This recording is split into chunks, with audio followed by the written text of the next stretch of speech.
Mga tauhan mula sa Regional Police Community Affairs and Development Unit 13 sa matagumpay na pagpapatupad ng Anti-Illegal Drugs Awareness Symposium at VAUSI Orientation para sa mga estudyante ng Father Saturnino Urias University, Libertad, Butuan City, dakong alas 10 ng umaga nito lamang Agosto 20, 2025. Lumahok ang humigit kumulang 780 ng mga estudyante sa nasabing aktibidad kung saan tinalakay ng mga kapulisan ang mahahalagang probisyon ng Republic Act 9165 o Comprehensive Dangerous Drugs Act of 2002, kabilang na ang mga pisikal, emosyonal at sosyal na pinsalang dulot ng paggamit ng ipinagbabawal na gamot.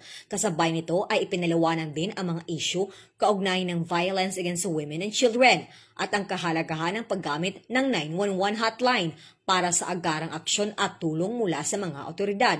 Malugod namang tinanggap ng mga estudyante at pamunuan ng FSUU ang naturang programa at nagpahayag ng pasasalamat sa kanilang kapulisan at katuwang na ahensya. Naniniwala silang mahalaga ang ganitong uri ng inisyatibo upang mailayo ang kabataan sa bisyo at mapanatili ang ligtas at maayos na pamumuhay ng komunidad. Layunin ng aktibidad na higit pang mapalawak ang kaalaman ng kabataan at buong komunidad hinggil sa masasamang epekto ng ipinagbabawal na gamot at upang mapalakas ang suporta ng mamamayan sa mga advokasya ng pamahalaan laban sa iligal na droga at karahasan.